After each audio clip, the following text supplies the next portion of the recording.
Imagine you have a scene already drawn in perspective, and you want to add people that match the scene's perspective.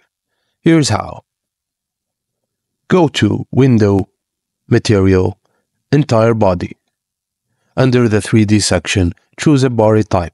Clip Studio Paint comes preloaded with a man and a woman model, but you can download more from the Clip Studio Asset library. Select the layer containing your perspective ruler, click on the model you want to add, and click the Paste Into button at the bottom of the material panel. The model might appear too small or too large, but this can be easily adjusted.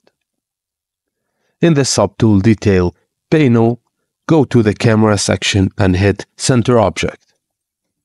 Use the 3D tools above the model to move it into place. And with the 3D layer still selected, go to the Subtool Detail panel and click the Body Shape category.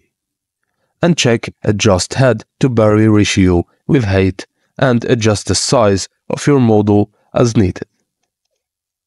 And that's it, guys. Thank you for watching, and please don't forget to like and subscribe for more.